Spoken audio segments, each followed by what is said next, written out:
The blow landed unexpectedly, without procedure, without observers. Admiral Pierce didn't pause, didn't declare his purpose, didn't allow her an opportunity to justify herself. His knuckles met her chin in the quiet sterility of the operations conference chamber. The noise was crisp and conclusive, akin to a hammer sealing a verdict on a trial that had never begun. She didn't shout, didn't reel away, didn't even flinch. What she did was far riskier. She grinned. What Admiral Jonathan Pierce failed to realize as his fingers ached from the collision was that the individual he'd just hit for what he termed blatant insubordination wasn't merely another defiant subordinate challenging his decisions. She wasn't a mere office-bound researcher who'd grown overly familiar with her access privileges, and she certainly wasn't the type to endure aggression and depart silently. She was an operative who devoted the past 9 years to locales absent from any formal charts, performing tasks that demanded an entirely distinct form of approval. Before we continue the tale, share where you're viewing from. And if this narrative resonates with you, ensure you're following, because I've got a particularly unique piece reserved for tomorrow. By the moment his paraprotectors noted the impact's echo and began advancing on her, she had already gauged the span from Pierce's vulnerable side to her right arm. By their next stride, she had pinpointed the vulnerable spot at his neck that would fell him instantly. And by the instant they grasped for their firearms, Admiral Jonathan Pierce lay senseless on the granite surface of the Defense Headquarters' most fortified meeting space. And no one, not the protectors, not the monitoring devices, not Pierce in person, had witnessed precisely what transpired. Now, prior to unveiling the exact technique that rendered an honored flag officer insensible in less than 3 seconds and the phrase she uttered that halted the protection team with their arms midway to their holsters, leave a note sharing your speculation on what befell that Admiral upon regaining awareness. Press that thumbs up if you believe certain individuals must discover the tough way that position doesn't grant permission to lay hands on anybody. And press follow since this account demonstrates that occasionally the most perilous individual present is the one all dismiss. The dawn had commenced as typical at the Brookside Maritime Analysis Hub, a vast array of mirrored surfaces and metal embedded amid the undulating terrain of eastern Maryland, where secret sessions occurred past insulated barriers and professions were forged or shattered by signature. The fall breeze bore the aroma of maple foliage and engine exhaust in the vehicle depot, blending into an essence uniquely armed forces, uniquely national, uniquely grave. This was an enlistment office where youthful recruits arrived to ink contracts and pursue aspirations. This was the birthplace of tactics, where choices were formulated that echoed over oceans, where individuals who evaded headlines assembled to deliberate matters that eluded broadcasts. Commander Elena Voss had been summoned to Conference Chamber 5 for what her directives labeled a critical review of foreign resource oversight, common phrasing for what generally entailed occupying a seat for 4 hours as higher-ups disputed analysis documents she'd authored but couldn't publicly claim. Her formal attire was impeccably creased, decorations positioned with exact symmetry, footwear buffed to reflective sheen, all compliant, all appropriate, all precisely as befitted an individual with her duty history. What deviated from standards was how Admiral Pierce had regarded her since her arrival in the space 30 minutes prior. Not the expert appraisal of a higher-ranking leader gauging an underling's ability. Something distinct. Something that caused her flesh to prickle and her honed senses to sharpen keenly. She'd encountered that gaze previously in zones where males presumed their dominance rendered them immune, where they mixed admiration with dread and leadership aura with entitlement to seize what they desired. Pierce was 64, gray-templed, broad-framed, possessing the sort of visage that image creators adored for enlistment banners. For stars on his epaulets, 35 years of commitment, a torso laden with accolades that narrated a profession dedicated to ascending hierarchies and shaping opinions. What his authorized life story omitted was a trend of women leaders seeking reassignments from his oversight, the grievances that seldom advanced to official records, the mannered dialogues hushed when he stepped into a space occupied by uniformed females. Commander Voss was unaware of this backstory as she positioned opposite him in the oak-clad conference chamber, examining restricted files on her device while he feigned perusing summary briefs. What she perceived was that his gaze repeatedly wandered from the documents to areas it shouldn't, that his inquiries bore no relation to international activities, and that his method of sending away his assistant and securing the entrance had no connection to secrecy guidelines.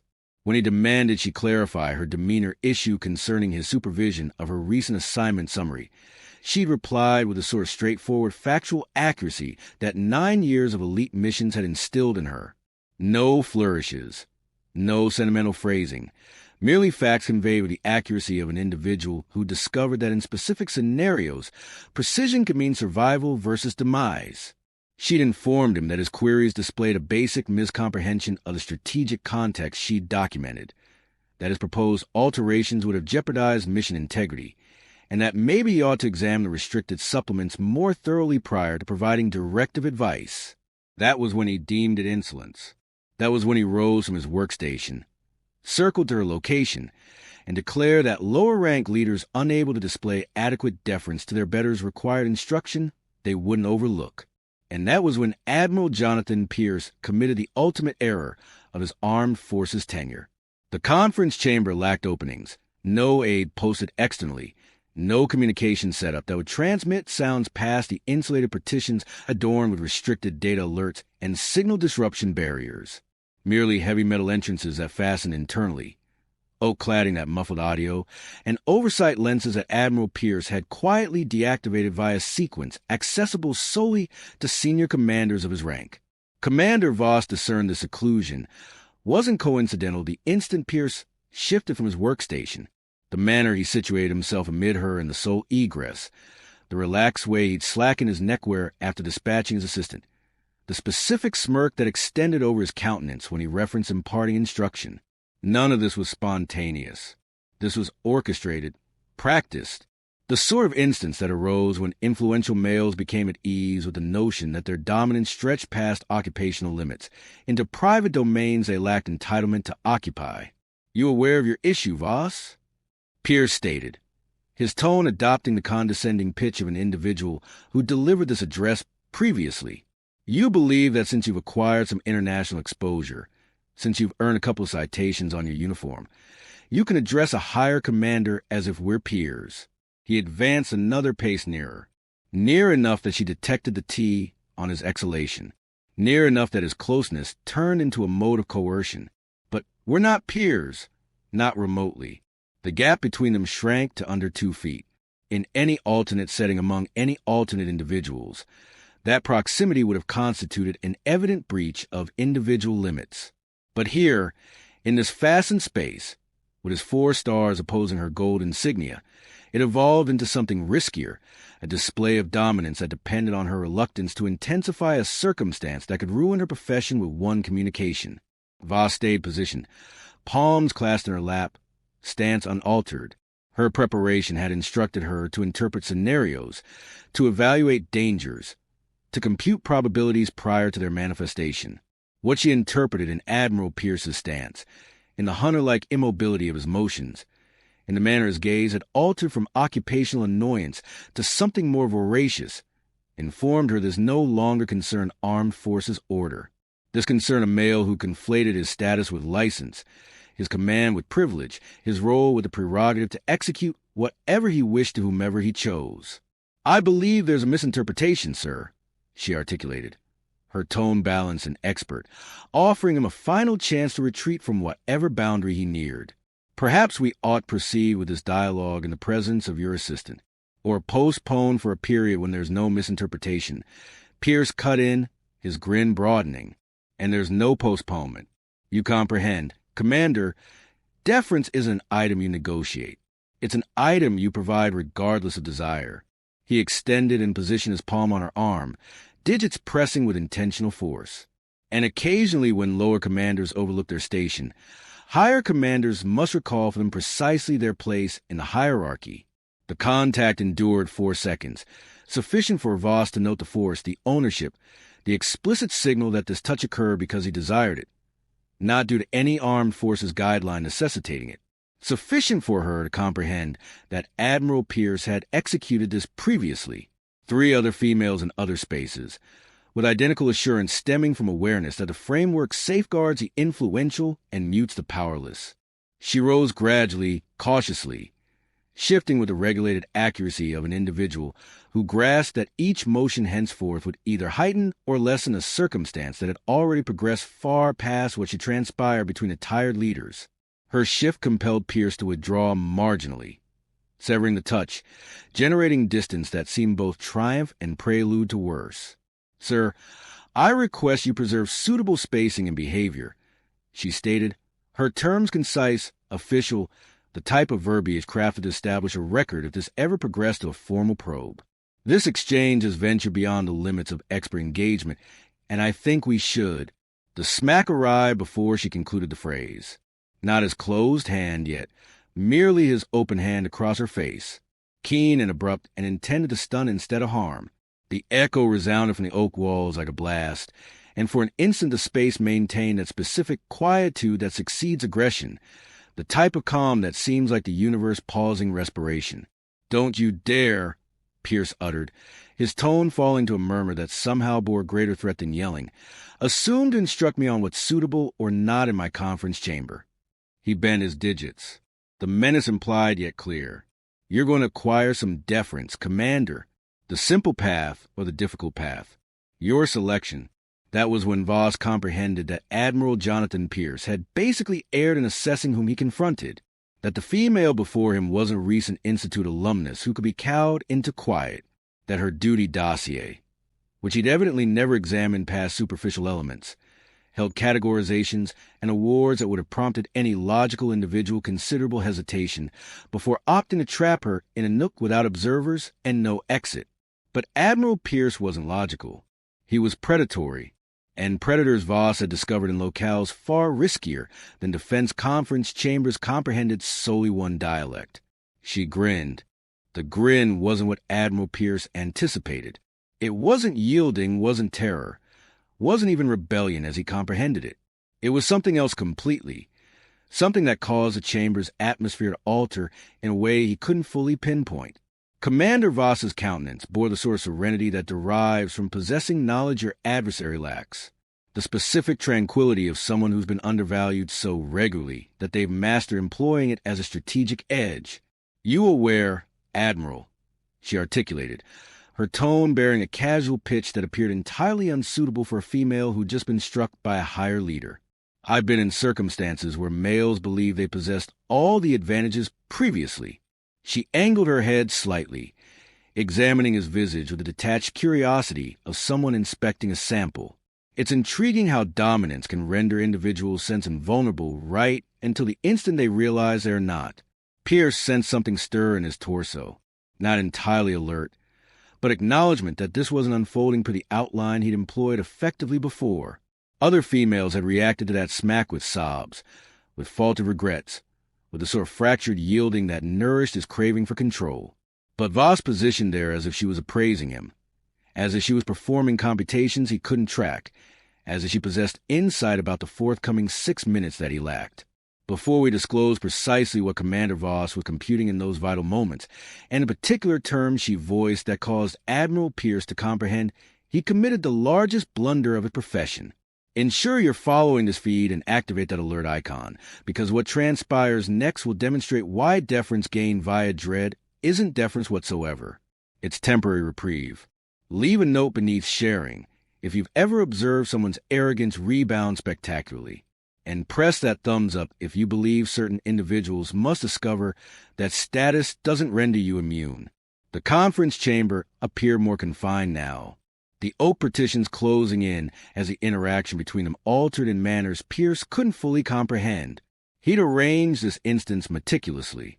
The secluded spot, the deactivated monitoring, the fastened entrance, the progressive heightening from expert dialogue to individual coercion, all had advanced per a set routine. The identical order that had succeeded with Lieutenant Harper 7 months prior, with Commander Riley the previous year, with others whose identities he scarcely recalled because their obedience had been so foreseeable. But Voss wasn't adhering to the outline. She wasn't retreating, wasn't imploring, wasn't proposing the sort of frantic bargains he'd come to anticipate from trapped leaders who grasped that their professions teetered on the edge. Instead, she appeared nearly entertained, as if observing a show she'd viewed previously and already knew the conclusion. "You're pondering what distinguishes me," she stated, advancing a partial step rightward in what seemed relaxed motion, but truly enhanced her stance relative to the entrance and the protector's position externally. You're considering perhaps I don't comprehend the circumstance. That perhaps I haven't seized precisely how much influence you wield in this structure, in this oversight framework, in this whole armed forces mechanism that could pulverize me with a transmission. Pierce erected, his assurance returning, as she appeared to recognize the actuality of their respective roles. This was more known ground, the instant when his subjects started to comprehend the uselessness of opposition, when they commenced computing the expense of combating someone with his links, his sway, his capacity to ruin professions with managerial proficiency. Now you're grasping it, he stated, his grin re-emerging. You're ultimately beginning to comprehend how matters function at this tier. Clever woman. I was starting to believe you might execute something we both lament. He advanced nearer once more, encouraged by what he viewed as her acceptance of the unavoidable. So, here's what will transpire. You're going to express regret for your insolent conduct. You're going to demonstrate precisely how remorseful you are, and then we're going to disregard this exchange ever occurred along with those changes you applied to my tactical proposals. Voss inclined her head gradually as if pondering his suggestion with the gravity it merited. That's a fascinating proposition, Admiral. Quite thorough. You've evidently contemplated this. She halted, her gaze never departing his visage. There's merely one minor issue with your scheme. What is it? Pierce inquired, though his pitch implied he wasn't truly concerned with her protests. The query was symbolic, the type of lenient question a predator might pose before concluding with prey. You never inquired about my history, Voss responded, her tone adopting a nearly instructional quality, like she was clarifying a basic idea to someone who'd overlooked a clear element. You observed, Commander. You observed the superficial qualifications. You observed what appeared like a typical analysis leader with international exposure, but you never delved further into what sort of international exposure. Something chilly traversed Pierce's abdomen, a murmur of instinct that implied he might have neglected something crucial. But it was too tardy to reevaluate now, too tardy to withdraw from a clash he'd started and heightened past the stage of retreat. His standing, his dominance, his complete comprehension of his position in the order relied on preserving control in instances like this. I don't concern myself with your history, he stated, though his tone bore less certainty than it had moments prior. Whatever you believe you've accomplished, wherever you believe you've been, it doesn't signify in this space. In here, I'm the sole dominance that matters. Voss's grin expanded, and for the initial time, Pierce noted something hunter-like in it, something that evoked looks he'd observed on the countenances of elite mission staff, the type of individuals who managed issues that necessitated resolutions the standard armed forces favored not to address. That's where you're mistaken, Admiral, she stated, her pitch shifting from casual to something firmer, something that bore the burden of expertise acquired in locales where errors weren't merely profession terminating. They were lethal. You see, for the past 9 years, I haven't been posted anywhere that shows on official assignment logs. I haven't been composing analysis documents from behind a workstation in Arlington or Charleston or any other locale where individuals don formal attire and concern themselves with performance evaluations. Pierce felt his assurance starting to fracture, though he couldn't precisely pinpoint why. There was something in her stance now, something in the manner she positioned her arms, something in her gaze that implied she was no longer the trapped leader he'd assumed he was coercing. She appeared like someone who'd been awaiting him to complete speaking, so she could commence operations. I've been in locales where status doesn't signify, where guidelines don't exist, with a sole element that preserve your life as being superior, swifter, and more merciless than all others attempting to end you. Voss proceeded, her tone dropping to a murmur that somehow permeated the whole space. And Admiral, in those locales, males who believe they can seize whatever they desire don't receive managerial warnings or profession guidance. They receive instruction in manners they recall for their remaining existence. That was when Admiral Jonathan Pierce ultimately comprehended that he'd committed a disastrous misjudgment. But comprehension arrived too tardy, because Voss was already in motion. The Brookside Maritime Analysis Hub extended over 52 acres of Maryland landscape. its mirrored and metal design emerging from carefully maintained grounds that resembled a business center more than an armed forces base. But looks misled here as they did in most spots where the nation's actual affairs were handled behind masks of normality and administrative regularity. The morning light projected extended shadows over the main plaza, where leaders in formal attire proceeded between structures with the determined gait of individuals transporting restricted documents and segmented confidences. The atmosphere scented of new pavement and fall foliage blended with the base odor of circuitry and purified ventilation that characterized every governmental structure erected in the recent decade. Protection was unseen, yet everywhere. Lenses that resembled ornamental elements, sentries attired as upkeep staff, detectors integrated into scenery that could sense everything from metallic items to heightened pulse rates. Structure 5 contained the most delicate sessions. Its higher levels limited the staff with authorizations that necessitated background checks quantified in years, not months. The passageways were broader than typical armed forces build, clad with conceptual artwork that fulfilled the twin role of visual charm and noise reduction, all crafted to convey serene dominance, the type of setting where trillion-dollar choices were executed over beverages and agreements between individuals whose identities never surfaced in media. Commander Voss had traversed these passages previously, though never as a main focus of sessions she hadn't solicited and didn't fathom. Her directives had been explicit, yet ambiguous. Present at Admiral Pierce for review of foreign resource oversight. Carry all pertinent documents. Ready for prolonged dialogue. Typical phrasing that could signify anything from standard session to profession-destroying questioning, depending on the inquirer and reason. The lift of the 5th level demanded 3 distinct access cards and a retinal check. Voss's authorization permitted entry, though the mechanism recorded her ingress with chronological accuracy that would persist in archives long after whatever transpired in Conference Chamber 5 was overlooked by all save the involved.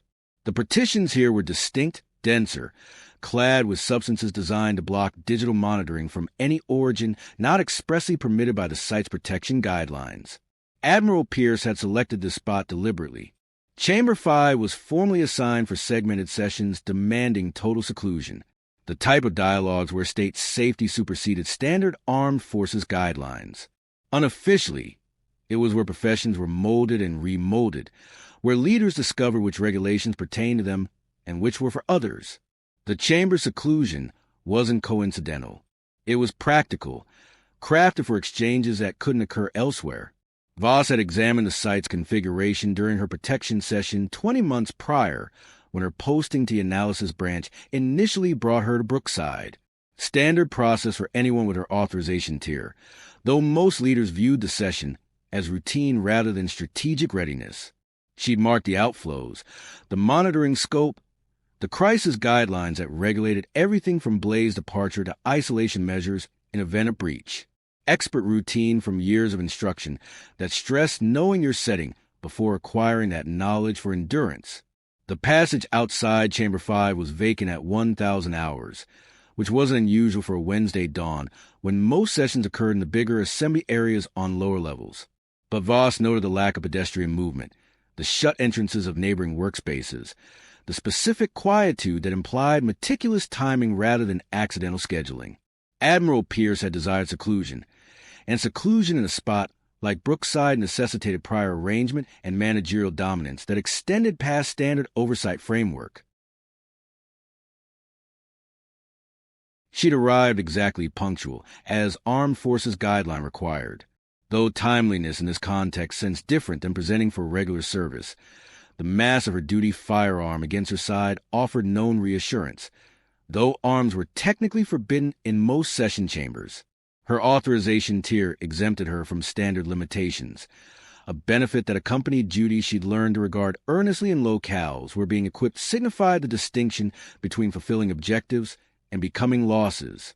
Admiral Pierce's assistant had welcomed her expertly, proficiently, with a type of sharp politeness that disclosed nothing about what awaited past the oak entrances. A short swap of qualifications, a confirmation protection guidelines, and then released with directions to advance straight to the conference chamber where Admiral Pierce awaited. No beverage proposed, no idle chat, no hint whether this was standard review or something more substantial. The conference chamber itself mirrored the structure's style of subtle dominance. Luxurious timber cladding, hide seats organized around a board that could hold 15 individuals, but was arranged for merely 2. Numerous displays able to show everything from orbital visuals to restricted footage streams, though none were operational when she ingressed. A faint buzz of digital setups that implied advanced capturing and transmission gear, all presently inactive. Admiral Pierce had been examining files when she ingressed, though Voss's instruction permitted her to distinguish between authentic focus and staged activity. His stance implied someone enacting the part of occupied senior leader, rather than truly interacting with whatever papers filled his workstation. Expert consciousness refined by years of interpreting individuals whose aims weren't always matched with their declared goals. The dawn session timetable permitted for 3 hours of continuous dialogue. Per the schedule record she'd glimpsed on the assistant's workstation, typical length for thorough analysis examination, though the fastened entrance and deactivated monitoring implied this exchange would encompass ground not usually addressed in formal sessions. Admiral Pierce had generated in setting where normal regulations didn't pertain, where his dominance stretched past armed forces guideline into regions ruled by different factors entirely. Voss had identified the arrangement before assuming her seat, had computed possibilities and ready replies based on expertise gained in locales where undervaluing dangers could prove deadly. But identification and readiness weren't equivalent to avoidance, weren't equivalent to evading circumstances that necessitated resolutions armed forces policy preferred not to recognize. The exchange had advanced precisely as she foreseen until the instant Admiral Pierce disclosed that his comprehension of deference differed basically from anything instructed at armed forces institutes or encoded in rules regulating behavior between leaders. Commander Elena Voss had mastered interpreting individuals in locales where misinterpreting aims signified demise.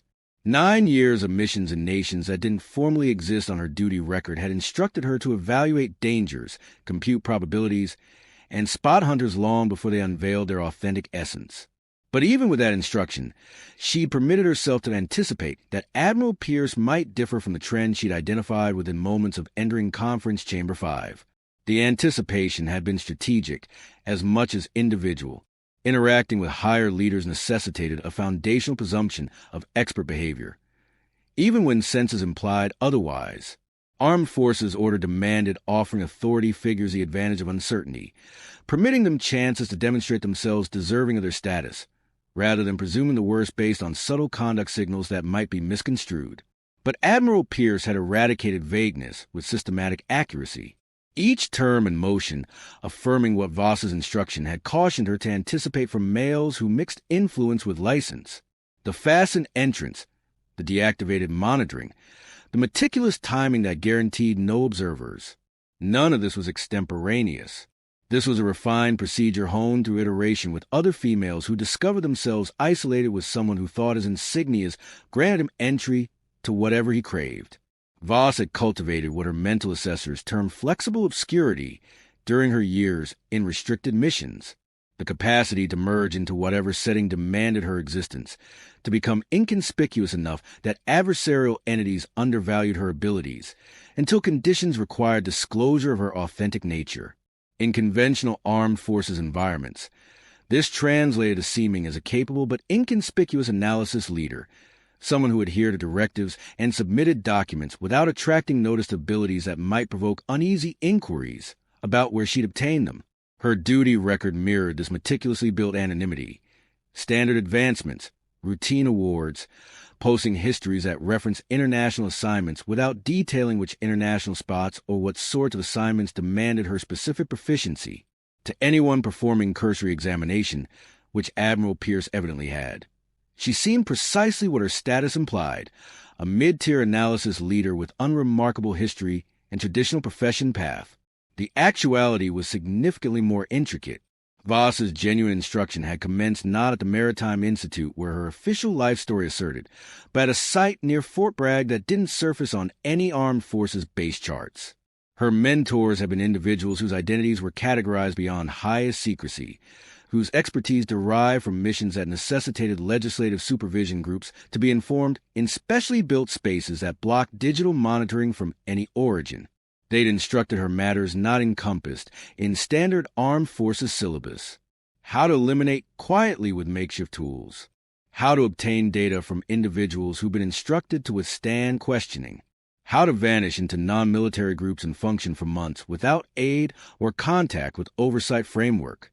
How to spot dangers before they completely formed and nullify them with precise accuracy that left minimal proof for examiners who might pose uneasy questions subsequently. More crucially, they instructed her to identify hunters who utilized organizational dominance to generate chances for individual satisfaction. Males who exploited status and role to trap underlings in circumstances where opposition appeared pointless and obedience seemed the sole choice that didn't demolish professions or existences. The mentors had been direct about the specific danger. It persisted within armed forces framework, just as it persisted elsewhere, and staff with their authorization tier would confront it ultimately. The instruction had encompassed particular scenarios, simulation exercises where mentors enacted authority figures who breached expert limits and required replies that equilibrated immediate individual security with long-term mission integrity. Voss had rehearsed these scenarios until her responses became reflexive, until she could evaluate and reply to sexual hunters with the identical strategic accuracy she applied to more traditional dangers. But rehearsing scenarios in managed settings was distinct from confronting the actuality of Admiral Pierce advancing too near, speaking too gently, positioning his palms where armed forces guideline never permitted contact between higher and lower leaders. The surge response was identical. Heightened pulse, intensified alertness, automatic computation of spans and perspectives, but the sentimental element was more intricate than instruction simulations could duplicate. Rage was a component of it, though rage was an extravagance she couldn't permit while still collecting data about Pierce's aims and abilities. Disillusionment was present too, the specific sorrow that derived from uncovering that someone entrusted with dominance over others had distorted that trust into something hunter-like. But beneath both rage and disillusionment was something chillier and more perilous. The expert appraisal of someone who'd been instructed to resolve issues that traditional armed forces equity couldn't handle. Voss had anticipated that Admiral Pierce would demonstrate himself deserving of the attire he donned, that his preliminary conduct was misinterpretation of social signals rather than intentional coercion. She'd offered him numerous chances to retreat from whatever boundary he neared, had employed verbiage crafted to generate room for withdrawal without forfeiture of dignity for either side. Expert politeness extended as far as security permitted, which in this instance signified precisely until the moment Pierce determined that her efforts at lessening were frailty rather than control. The smack had been disclosure as much as attack, affirmation that Admiral Pierce had basically misconstrued whom he confronted and what sort of reply his conduct was going to produce. Voss's grin in the aftermath wasn't yielding or terror, or any of the replies Pierce had mastered anticipating from other females he'd trapped in comparable situations. It was acknowledgement, the specific look of someone who'd ultimately obtained permission to employ abilities that normal armed forces service kept meticulously restrained.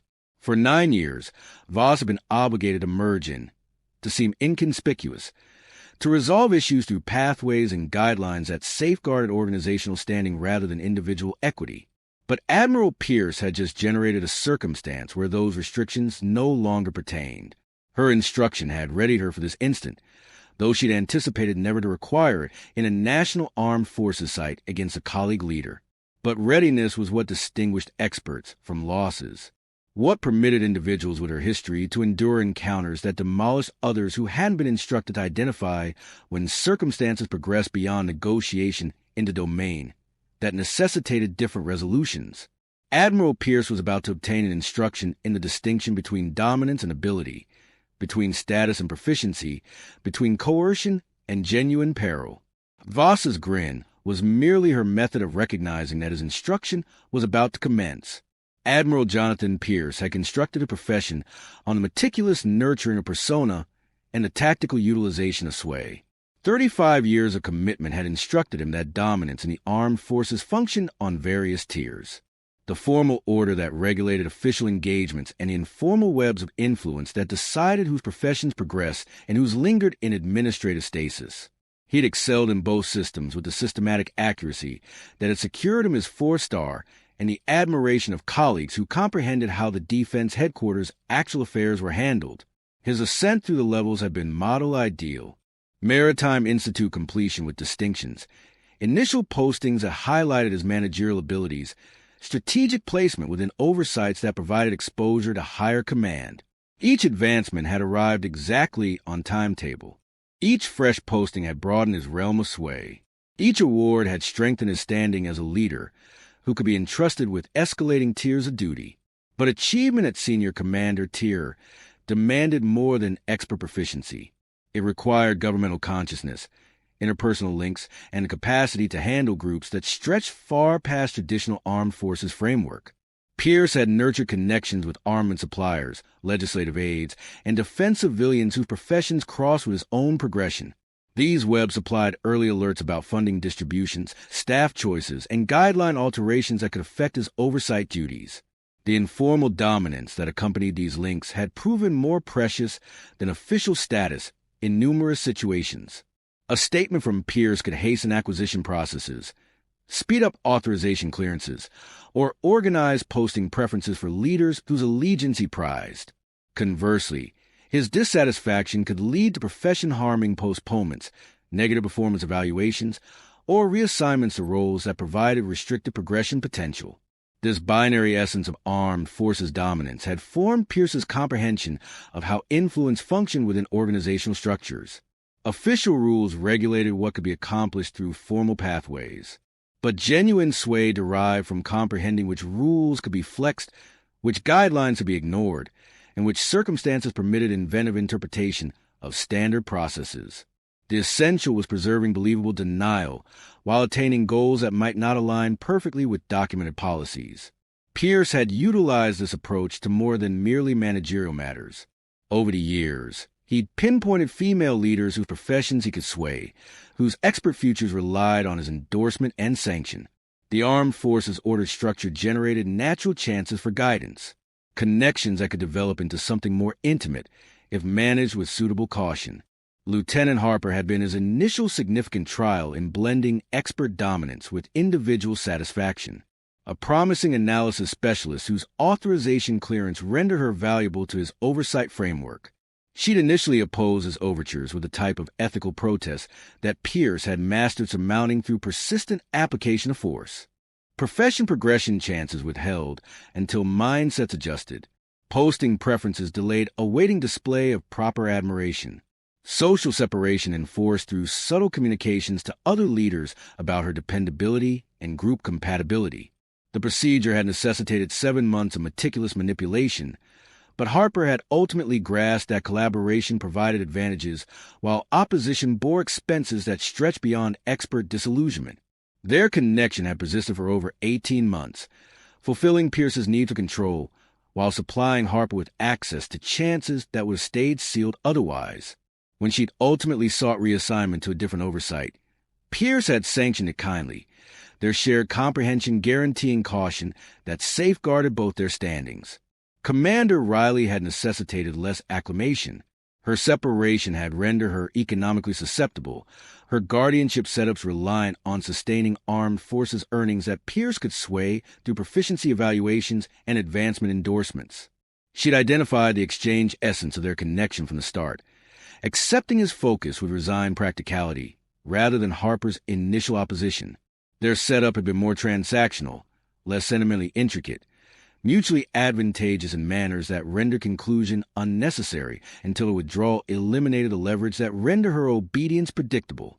These encounters had instructed Pierce valuable instructions about handling connections that function outside normal armed forces guidelines, the significance of selecting subjects whose individual situations rendered them susceptible to force, the necessity of preserving official facades that supplied cover for unofficial setups, the value of progressive heightening that permitted subjects to adapt mentally rather than inciting dramatic opposition that might draw undesired notice. Commander Voss had appeared to match the set trend when Pierce initially examined her staff dossier. Lately separated, no notable family assets, profession prospect relying on positive assessments from higher leaders like himself. Her international postings implied durability and flexibility that would translate well to non-traditional connection dynamics. Her analysis history indicated caution and comprehension of segmented data that wouldn't be disseminated improperly. More crucially, Voss's dossier contained voids that implied restricted missions necessitating special management. Leaders with that sort of history comprehended better than most that certain actions couldn't be addressed through normal pathways, that some circumstances necessitated preserving confidences that could harm professions if disclosed improperly. Pierce had viewed this as extra security for setups that needed to stay private. His preliminary method had adhered to proven technique, expert review that established his dominance over her profession prospects, progressive introduction of individual elements that tested her limits and ease levels, physical closeness that normalized contact between them while preserving believable expert rationale. Each step crafted to condition acceptance of increasingly private engagements.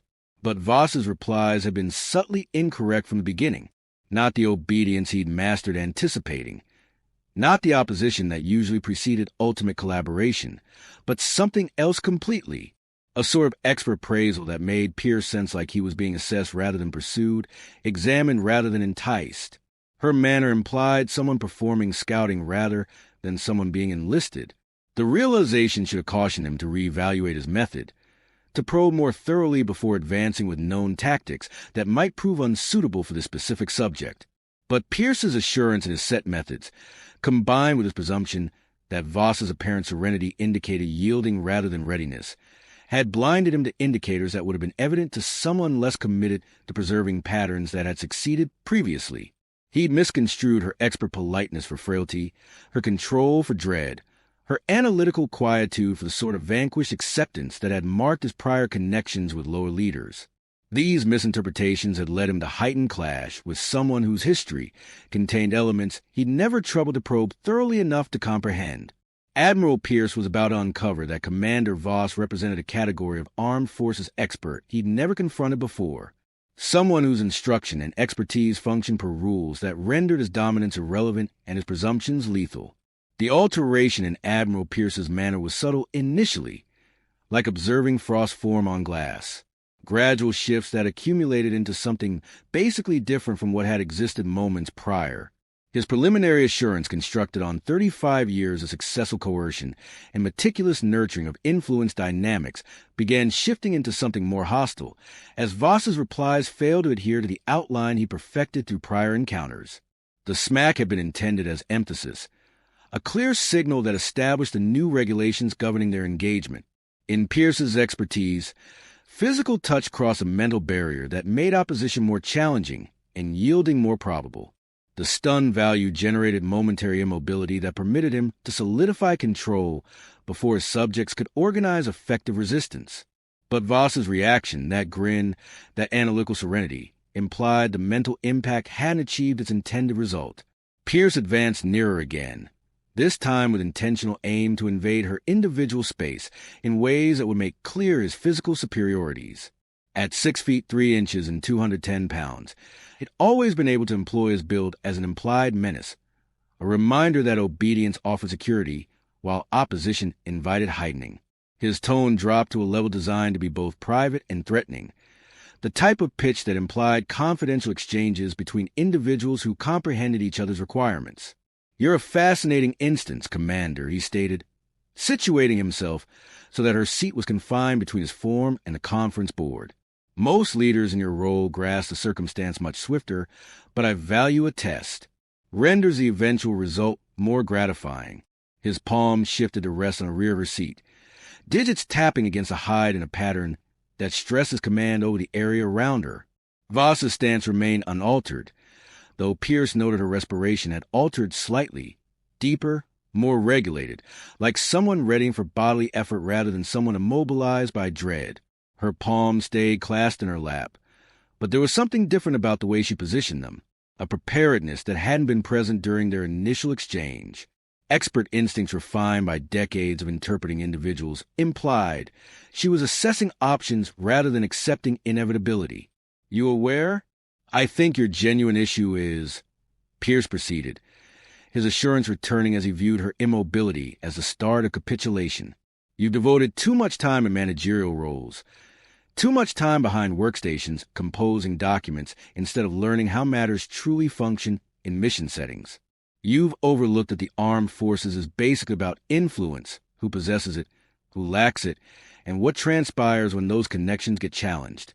His unoccupied palm shifted her arm again, but this time the touch bore unmistakable purpose.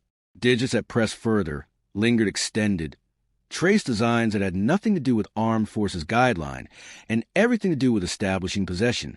Voss's reaction was minimal, a slight stiffening of tissues, a minor adjustment of position, but Pierce registered these replies as advancement toward the sort of yielding he'd mastered cultivating. "The elegance of your circumstance," he stated, his tone adopting the condescending pitch of someone clarifying evident facts to a sluggish learner, "is that no one would trust your account of events. Admiral with 35 years of spotless commitment versus commander with demeanor issues and dubious judgment about admiring authority. The result of any probe would be preordained before the initial query got posed." Voss spoke for the first time since her prior caution, her tone bearing the same casual pitch that had disturbed Pierce before. "You've executed this previously. It wasn't an inquiry, but a declaration of fact, delivered with the detached accuracy of someone making an observation rather than a charge. Lately, several times, you possess a method." Pierce halted, momentarily disrupted by her forthrightness. Most of his prior subjects had evaded recognizing the evident, preferring to preserve fictional stories about expert connections and profession direction that permitted them to maintain some mental separation from actuality. Voss's direct acknowledgement of the trend implied a different sort of mental profile, someone who processed dangers analytically rather than sentimentally.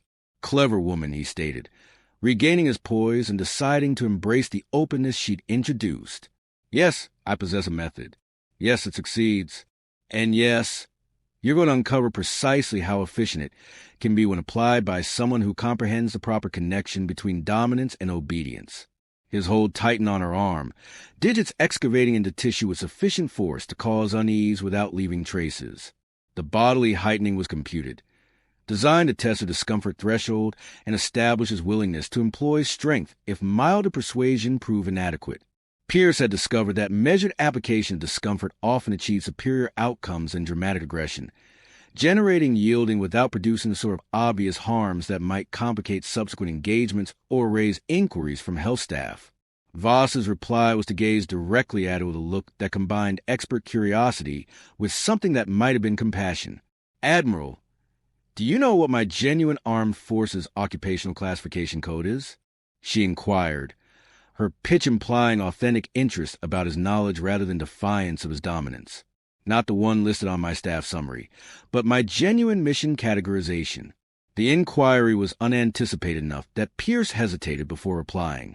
He'd examined Voss's dossier carefully, had noted her analysis history and international expertise, had identified the factors that render her suitable for his aims. But armed forces occupational classifications were administrative elements that rarely impacted the individual dynamics he was more interested in developing. "Analysis specialist," he stated, though doubt crept into his tone. "International posting expertise. Authorization clearance suitable for analysis work.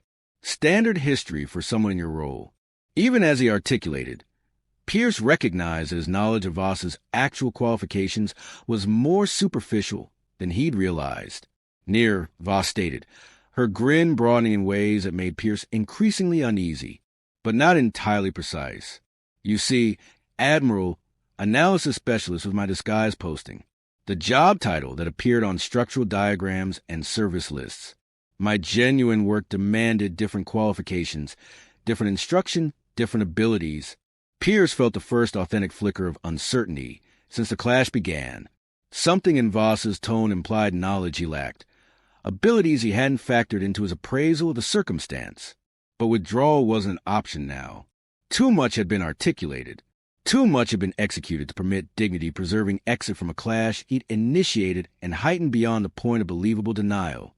"I don't concern myself with your history," he stated, though his tone bore less certainty than before. "Whatever you believe you've accomplished, wherever you believe you've been, it doesn't alter what's transpiring in this space right now. In here, your classifications don't signify. Your instruction doesn't signify. The sole thing that signifies is comprehending who's in command." Voss inclined her head as if concurring with his appraisal, Though her look implied she was assessing data rather than accepting dominance. You're completely correct about one element, Admiral.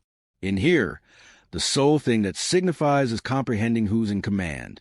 We just differ about who that is. Crafting and recounting this narrative required considerable effort.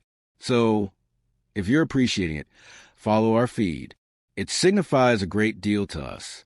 Now, return to the narrative. That was when Pierce realized that Commander Voss wasn't coerced, wasn't yielding, and wasn't adhering to any trend he confronted before. But by then, his palm was already advancing toward her face in what would be his ultimate error. The instant extended between them like a cable drawn tight, resonating with strain that had been accumulating since Admiral Pierce first secured the entrance behind his dispatched assistant. Everything that led to this juncture, the meticulous seclusion, the progressive heightening, the methodical limit breaches had been readiness for what Pierce considered the inevitable finale to their encounter. In his expertise, this was where opposition ultimately fractured, where his subjects accepted the actuality of their circumstance and commenced a mental adjustment to new connection dynamics. But Commander Voss had immobile in a manner that implied wound vigor rather than immobilized dread. Her respiration had shifted to a pattern Pierce didn't identify, but that seemed somehow known, like something he might have noted in elite mission staff before high-tension objectives. Her palms remained clasped, but there was strain in her shoulders that spoke of preparedness rather than surrender. Most disturbing was her look. Not the vanquished yielding he'd mastered anticipating, but analytical concentration that made him sense like a sample being examined. "You aware what the actual issue is with your method, Admiral?" Voss stated, her tone bearing the casual pitch of someone discussing mechanical details rather than individual breach. "It depends on sufferers who lack choices, who can't retaliate effectively, who need to safeguard their professions more than they need to safeguard their honor. But you never confirmed that I matched those criteria." Pierce felt something chilly traverse his torso. Not entirely alert, but acknowledgement that this exchange was progressing in directions he hadn't foreseen. His prior subjects had never dissected his approaches so directly, had never shown the sort of expert detachment that implied they were appraising his tactics rather than yielding to them. Voss's clinical appraisal of his method indicated a mental profile that didn't match his anticipations or his expertise. "Are you menacing me, Commander?" he inquired, though the query emerged more unsure than he'd planned. The known outline that had served him successfully in similar situations seemed insufficient for Voss's replies, which implied knowledge and ability that his cursory examination of her history hadn't disclosed. "Because if you are, you should ponder very meticulously whether that's a prudent profession choice." Voss angled her head slightly like someone pondering an intriguing proposal. "I'm not menacing you, Admiral. I'm instructing you. There's a distinction." Her tone bore the patience of someone clarifying basic concepts to a learner who'd missed fundamental principles. "You see, menaces are what individuals make when they want to coerce others into obedience. Instruction is what transpires when someone needs to comprehend actuality they've been evading." The difference felt significant in ways Pierce couldn't quite express, though his endurance instincts were beginning to imply that this encounter was developing along lines that required different strategies than he'd employed successfully before. Voss's serenity wasn't the regulated panic of someone attempting to preserve honor while accepting defeat. It was the expert composure of someone who'd appraised a circumstance and reached conclusions that hadn't occurred to him. Pierce shifted his palm from her arm to her face, digits tracing her cheekbone in a motion designed to be possessive and private. The contact was deliberately improper, crossing limits that made clear his aims while preserving the sort of progressive heightening that had proven effective in breaking down mental opposition. In his expertise, this level of breach typically triggered either obedience or frantic attempts at bargaining that could be handled through patient application of dominance. But Voss's reaction was neither. She gazed at his palm like it was an intriguing item that had appeared unexpectedly, something worthy of expert attention rather than individual distress. "That's attack, Admiral," she stated factually, her tone bearing the clinical accuracy of someone documenting proof rather than expressing dread. Unwanted bodily contact with intimate purpose, worsened by misuse of command role, clear breach of Armed Forces Code of Equity. Section 128. The legal phrasing was delivered with casual proficiency that implied familiarity with prosecution processes rather than abstract knowledge of armed forces law. Pierce felt his assurance waver as Voss demonstrated comprehension of consequences. He'd assumed she wouldn't be able to pursue effectively, but retreat wasn't possible now. Too much had been executed to allow for dignity-saving withdrawal from a clash that had moved beyond believable denial. "No one's going to trust your version of events," he stated, though his tone bore less certainty than before. Admiral with spotless record versus commander with questionable judgment and attitude issues. Any probe would conclude that you misread expert engagement as something improper. Even as he spoke, Pierce recognized that his usual protective strategies felt inadequate against someone who seemed to be building a case rather than experiencing trauma. Voss inclined her head, as if considering his legal analysis seriously. "Intriguing hypothesis. Let's examine it." She reached into her attire pocket with motion, so relaxed that Pierce didn't recognize it as strategic until she held something in her hand. A compact tool, dark alloy and composite with markers that implied active capturing capacity. Audio trigger capturer, armed forces quality, acceptable as proof in tribunal proceedings. Everything you've articulated in this space has been recorded with chronological accuracy. Pierce stared at the tool, his mind racing through implications he hadn't considered when he deactivated the chamber's official monitoring systems. His meticulous readiness had eliminated organizational oversight, but he hadn't anticipated individual capturing equipment that would record exchanges he'd assumed would remain private. The tool represented proof that could demolish his profession regardless of Voss's credibility or his ability to sway investigative processes. That's not feasible," he stated. Though even as he spoke, Pierce realized that someone with Voss's clearance tier would have access to equipment he hadn't factored. Individual capturing tools aren't permitted in restricted conference chambers. Security guidelines forbid. Individual capturing tools aren't permitted for most staff, Voss corrected, her tone bearing the patience of someone explaining technical details to a non-expert. "But my mission clearance includes permission for proof gathering in situations involving integrity breaches or criminal behavior, which this definitely qualifies as Admiral." The disclosure changed everything Pierce thought he comprehended about their encounter. Voss hadn't been trapped by his meticulous readiness. She'd been conducting a probe that had recorded his offenses with accuracy that would make prosecution straightforward regardless of his organizational links or governmental sway. The proof she'd gathered would eliminate the vagueness that had protected him in prior situations where charges relied on testimony alone. But recognition of his error came too tardy because Pierce had already committed to heightening that couldn't be reversed through bargaining or managerial force. His palm was advancing toward her face again, but this time with tightened fist rather than stroking digits, driven by fury and desperation rather than computed coercion. Voss saw the blow approaching and grinned. "Ideal," she stated softly. "Attack with intent to inflict physical harm. That renders everything that transpires next legally justified protection." Admiral Pierce launched a blow that would terminate his profession, his liberty, and possibly his awareness.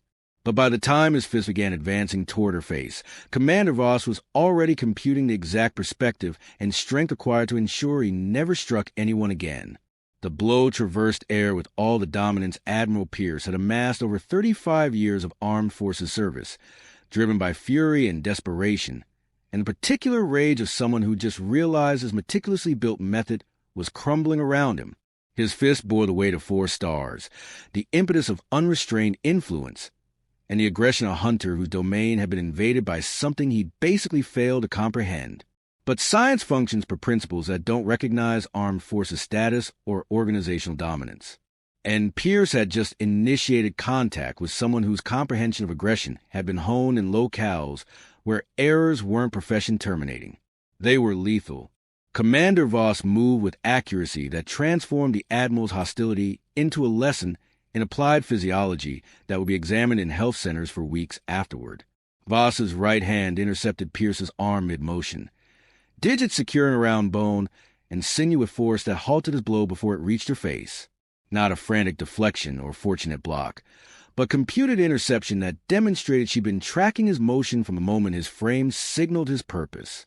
Her hold was placed with bodily precision that compressed nerve groups responsible for movement control, rendering his fist ineffective while maintaining complete command over his limb's path. Simultaneously, her left hand propelled upward in a hand strike that connected with Pierce's jaw at precisely the angle required to transfer maximum dynamic energy to his neural base. Not the untamed swing of someone battling for endurance, but surgical application of strength designed to achieve specific brain results. The collision sent vibrations through his neural system that disrupted signals between mind and form, creating temporary immobility that left him aware but unable to coordinate action.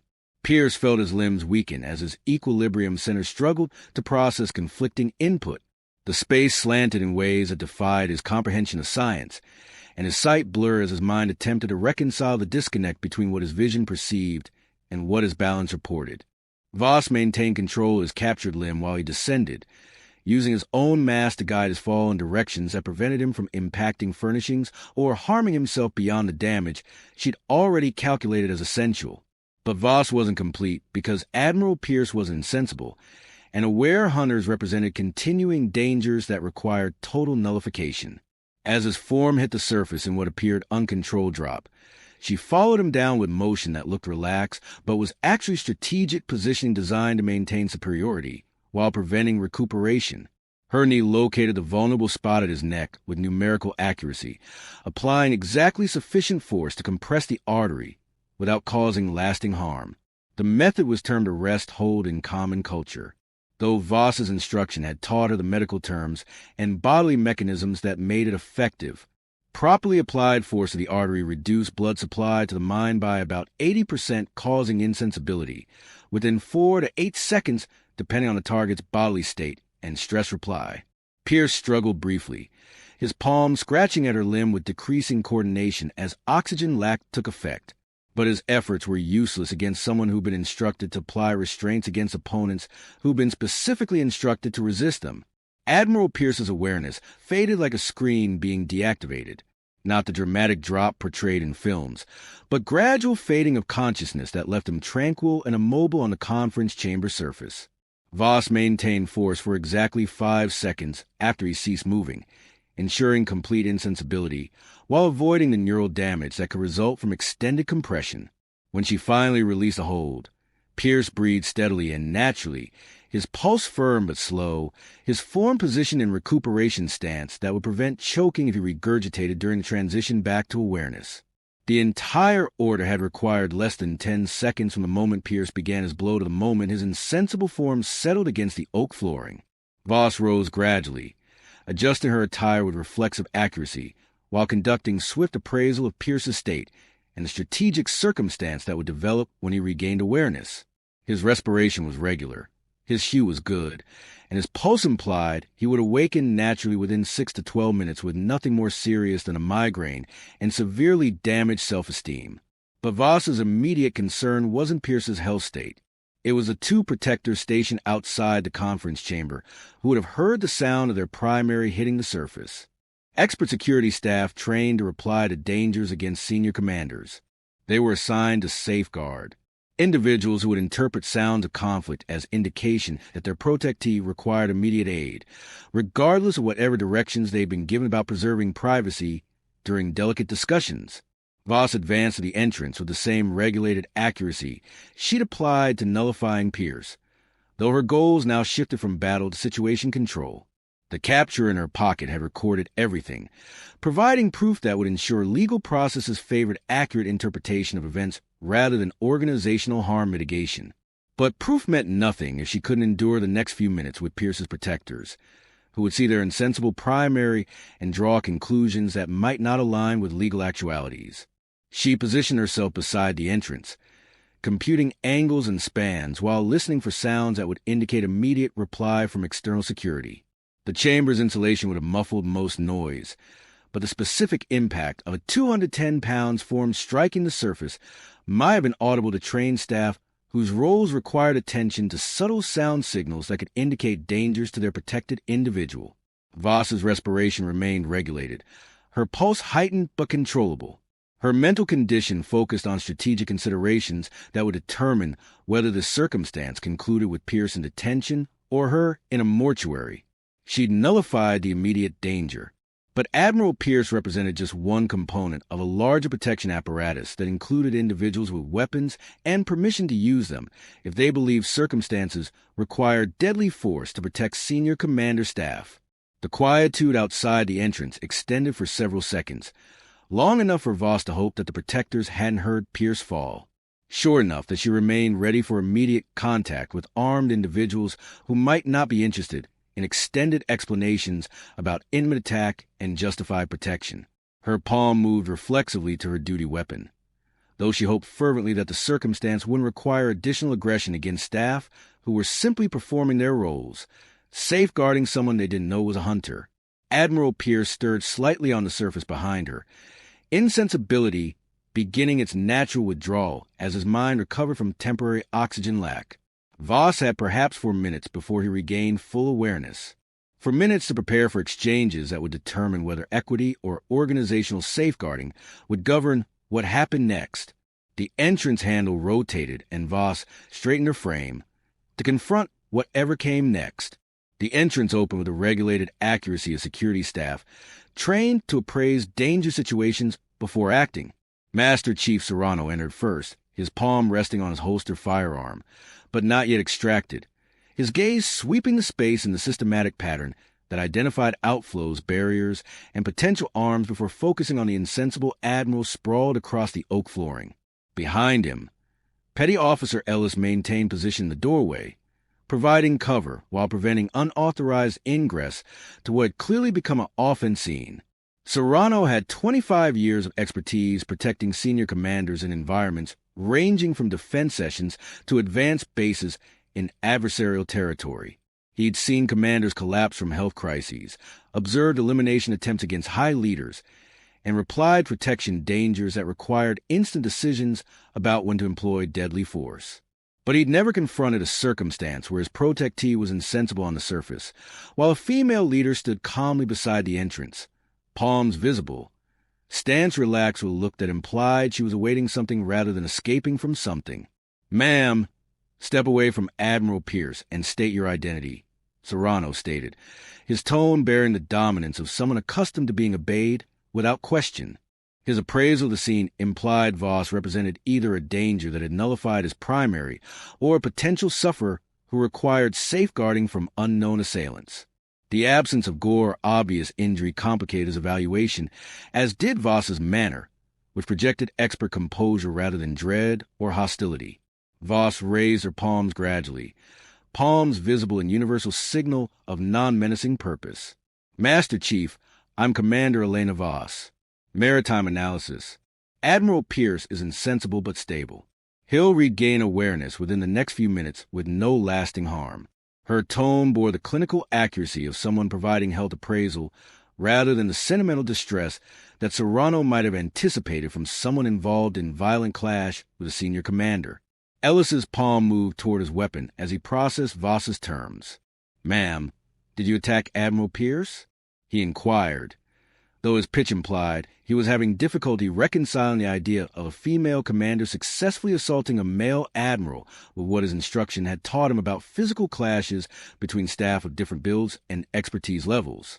"I protected myself against Admiral Pierce's physical attack after he committed intimate battery," Voss replied, her terms delivered with factual clarity that eliminated vagueness about her account of events. "Everything that transpired in this space has been recorded and will be submitted as proof in the offense proceedings that will follow this incident." Serrano felt the circumstance shifting in directions his protection instruction hadn't prepared him to handle. Safeguarding of senior commanders from external dangers was straightforward. Identify adversarial entities and nullify them through appropriate application of strength. But scenarios where the senior commander himself was the apparent aggressor, where the potential sufferer had successfully protected herself, where proof of offense conduct might exist. These circumstances required different guidelines that fell outside his areas of proficiency. "Ma'am, I'm going to need you to remain in position while we secure Admiral Pierce and request health aid," Serrano stated. Though uncertainty crept into his tone as he attempted to apply standard processes to a circumstance that clearly wasn't standard, his primary duty was ensuring Pierce's safety and welfare. But that obligation became complicated when the Admiral's condition apparently resulted from his own offense behavior rather than external assault. Voss nodded concurrence, maintaining her position, while Serrano knelt beside Pierce to praise his state. Pulse stable, respiration regular, eyes responsive but widened, skin hue normal, all indicators of someone recovering from controlled insensibility rather than serious cranial injury.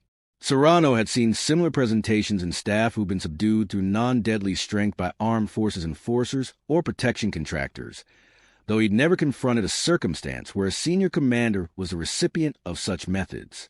Ellis, contact Central and request immediate reply from Maritime Offense Probe Service. Serrano stated making the choice that this circumstance required examination by staff trained to handle offenses involving higher armed forces leaders. Also request self-assessment group and legal advisor for all involved. This is now a potential offense matter requiring proper recording and custody chain processes. Voss remained silent as Ellis initiated communications with base protection, though she noted the expert manner in which both protectors were handling circumstances that must have been personally and professionally challenging.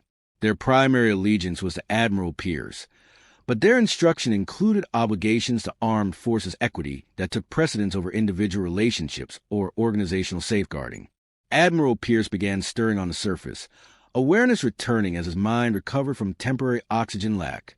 His first attempt at motion were uncoordinated, palms reaching automatically toward his head as neural systems came back operational, but his respiration remained stable and his hue continued to improve. Serrano watched carefully for signs of serious head harm or complications that might require immediate health intervention. Voss retrieved the capturing tool from her pocket, holding it visible to both security staff. Master Chief, this tool contains complete audio recording of Admiral Pierce's intimate attack, and my protective reply. I'm prepared to provide this proof to MOPS examiners when they arrive along with detailed account about the offense conduct that transpired in this base.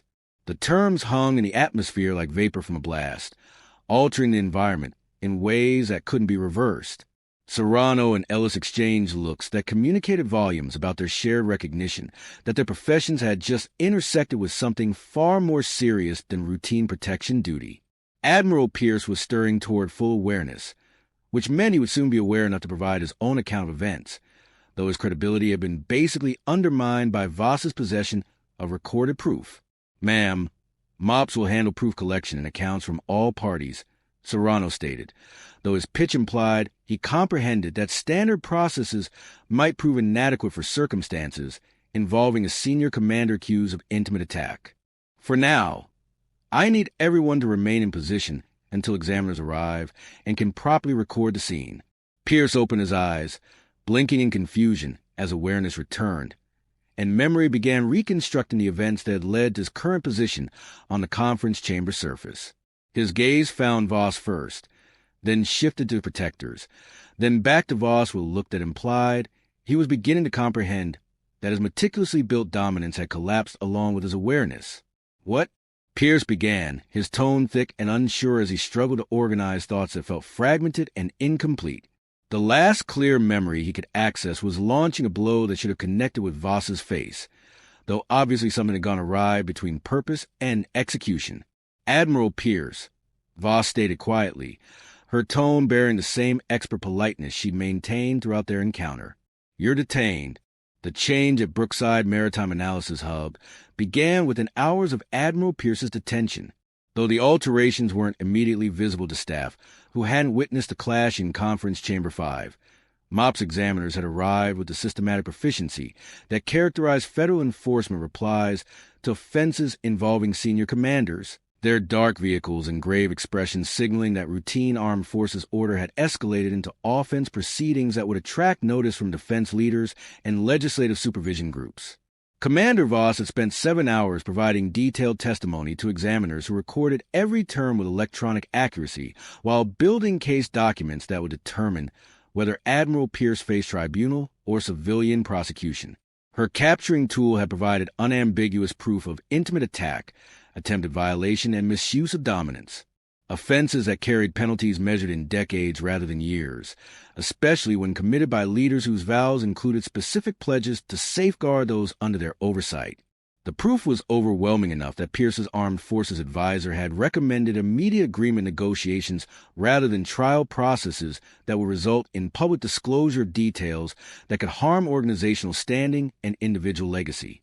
But Voss's testimony had made clear that she wasn't interested in silent resolution that allowed influential hunters to vanish into withdrawal with privileges intact and standings preserved through managerial discretion.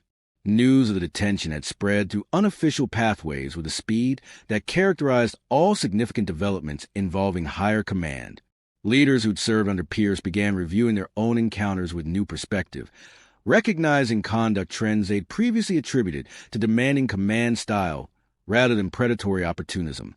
Female staff who'd requested reassignments from his oversight found their choices validated by events that explained instincts they'd struggled to articulate through official grievance processes. Commander Brooke Landon had been among the first to contact MOPS examiners with information about Pierce's prior conduct.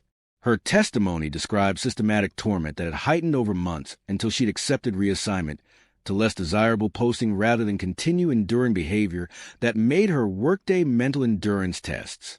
The examiners had listened with expert attention while building supplementary cases that would ensure Pierce faced consequences for offenses extending beyond his attack on Voss. Sergeant Maya Torres had provided similar testimony about incidents that occurred during combined instruction exercises, where Pierce had leveraged temporary oversight dominance to create chances for improper contact, disguised as expert engagement. Her detailed recollections of dates, times, and observers had provided supporting proof that established trends of predatory conduct spanning multiple years and numerous sufferers.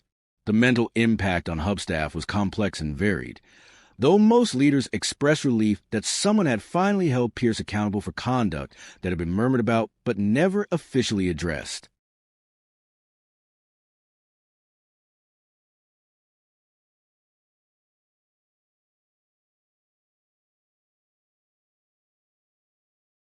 Junior female leaders reported feeling more secure, more assured that organizational protection existed for staff who reported intimate attack, rather than sufferers being blamed for demolishing professions of respected higher leaders through charges that couldn't be proven conclusively.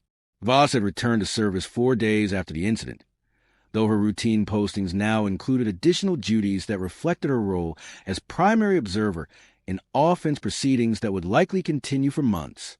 Her presence on hub carried symbolic weight that extended beyond her individual case. Proof that armed forces equity could function correctly when sufferers possessed proof and courage necessary to pursue accountability through proper legal pathways. The managerial aftermath had proven nearly as intricate as the offense probe itself. Pierce's immediate halt pending trial created command void that required emergency designations and restructured oversight dominance throughout the analysis branch. His prior choices were subjected to examination that identified several instances where personal biases had influenced expert evaluations and posting recommendations in ways that had damaged professions and mission effectiveness. Staff who'd suffered under Pierce's command found themselves eligible for managerial relief that included corrected performance reports, reassignment chances, and in some cases, monetary compensation for profession damage caused by his misuse of dominance. The process was gradual and bureaucratic, but it represented organizational acknowledgement that Pierce's offenses had extended beyond individual attack into systemic corruption of armed forces equity that had protected him while punishing his sufferers. Voss's own profession prospects had changed dramatically, though not in ways she'd anticipated. When she first entered Conference Chamber 5, her successful protection against Pierce had attracted attention from elite mission oversights that recruited staff with demonstrated ability to handle extreme circumstances under pressure. Multiple posting offers had arrived from units whose work required individuals who could maintain mission integrity while navigating complex legal and governmental environments. But Voss had chosen to remain at Brookside temporarily, serving as informal guide to female leaders who were learning to identify and report improper behavior from superiors who believed status provided immunity from consequences. Her willingness to pursue offense charges despite personal and expert risks had inspired others to speak about encounters they'd previously kept silent, creating cultural shift that prioritized sufferer protection over organizational standing management. The broader implications extended beyond individual equity to systemic reform that addressed environmental factors that had allowed peers to operate without effective supervision for decades. New reporting processes eliminated managerial barriers that had previously discouraged sufferers from filing grievances, while revised probe guidelines ensure that allegations against higher leaders receive proper attention rather than being buried through informal colleague advising that protected perpetrators. Instruction programs were implemented that educated staff about identifying and replying to inmate torment before it heightened to attack. While command development courses emphasized ethical duty and appropriate use of dominance in ways that had been overlooked during Pierce's generation of leader education, the changes represented acknowledgement that armed forces' effectiveness required elimination of predatory conduct that undermined group unity and mission integrity. Voss sat in the same conference chamber where she'd rendered Admiral Pierce insensible, though the space felt different now, more compact somehow, less threatening, just another assembly space where individuals discussed expert matters without fear that dominance would be distorted into chance for individual satisfaction. Her attire bore new decorations that reflected awards for bravery and command that had been granted quietly but meaningfully by oversights who comprehended that real strength required safeguarding of susceptible rather than exploitation of influence differentials. She thought about Admiral Pierce, currently confined to armed forces, holding while awaiting trial that would determine whether he spent his remaining years in national incarceration or armed forces prison. His fall from favor had been complete and irreversible, his profession demolished, his standing ruined, his future reduced to whatever leniency might be shown to someone who betrayed every principal armed forces service claimed to represent. But Voss's triumph wasn't about vengeance or penalty. It was about proving that hunters could be halted, that sufferers could retaliate successfully, that organizational influence couldn't safeguard offenders forever if their targets possessed courage and proof necessary to pursue equity through appropriate pathways. The armed forces was changing gradually but definitively, becoming the expert organization it had always claimed to be, but hadn't always managed to achieve. And Commander Elena Voss had helped make that change possible by refusing to accept that quietude was security, that obedience was wisdom, that influential males deserved safeguarding more than the individuals they victimized. Equity, she discovered, wasn't just about penalty. It was about change. And change had begun the moment Admiral Pierce hit the surface of Conference Chamber 5. What do you think happened to Admiral Pierce when he finally faced trial?